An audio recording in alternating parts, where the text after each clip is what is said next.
Alors, dans cette vidéo, je vais te partager des stratégies pour te faciliter les choses en téléconsultation sur l'aspect pratique.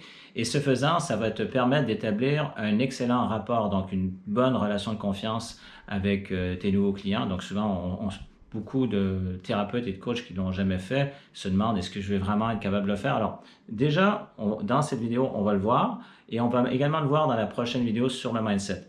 Alors, pour tout de suite, au niveau des stratégies dans l'aspect pratique, si tu ne le fais pas déjà, première chose, souvent, bon, il y a un premier contact qui se fait par mail. On pose la question à la personne, sur quoi elle veut travailler, etc.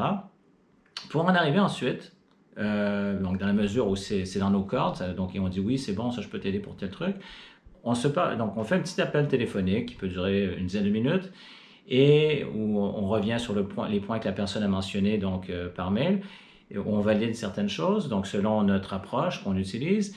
Et ensuite, ce qu'on peut faire, si tu ne le fais pas déjà, c'est lui proposer, lui envoyer donc un petit questionnaire auquel elle va pouvoir répondre pour faciliter donc la première séance. Donc une manière de dire, souvent c'est de dire, bon, pour qu'on puisse rentrer tout de suite dans le vif du sujet, dans le feu de l'action, commencer à donc gagner du temps. Alors les gens, j'ai jamais personne qui me dit non. Et dans ces questions, alors beaucoup vont dire c'est l'anamnèse.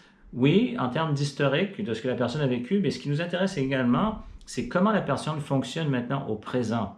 Donc, par exemple, quelle est sa manière de penser, ses schémas de pensée? Donc, certains diraient ses croyances, sa hiérarchie de valeurs, quelles sont ses valeurs les plus élevées, quels sont en termes de schémas de comportement, selon les approches, certains diraient ses métaprogrammes, etc.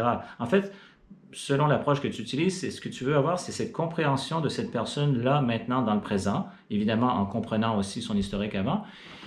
Pourquoi? Parce que ensuite, lors de la première rencontre, tu vas pouvoir t'en servir donc à distance, soit justement sur ordinateur ou au téléphone, pour te synchroniser dès le départ, en fait, à sa réalité. En fait, c'est comme parler un langage. Si, par exemple, je parle français, je pourrais dire, ben moi, je suis intègre, je ne parle que français. Ben non, on est capable d'apprendre d'autres langues et les gens apprécient quand on fait un effort pour parler leur langue. Donc, c'est un peu la même chose. C'est d'arriver, de dire, bon, on va s'imprégner à peu près des réponses que la personne nous a données, on comprend son langage, c'est des choses importantes pour elle. Et ça, je te garantis de faire cet effort de vraiment d'aller dans le monde de cette personne en respectant. Ça ne veut pas dire qu'on est d'accord toujours, hein, c'est pas ça que je dis.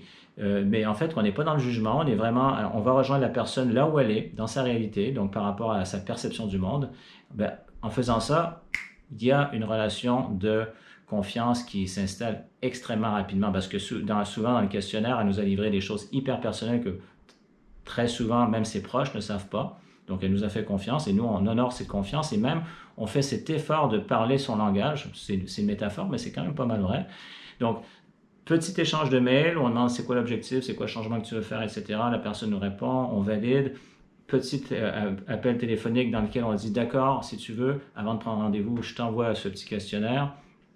La personne nous répond et là, au moment où on a la première rencontre, on connaît déjà sa réalité, on peut donc finalement, ça facilite les choses, c'est incroyable. Voilà, donc ça c'était donc sur les stratégies pour faciliter la mise en pratique. Maintenant, dans la prochaine vidéo, on va travailler plus sur le mindset. On va continuer à voir le rapport, mais aussi nous, par rapport en tant que coach ou thérapeute, comment on se situe par rapport à la téléconsultation, donc que ce soit sur ordinateur ou au téléphone, est-ce qu'on y croit ou ça donne des moins bons résultats? Donc on se voit dans la prochaine vidéo. À plus tard. Ciao.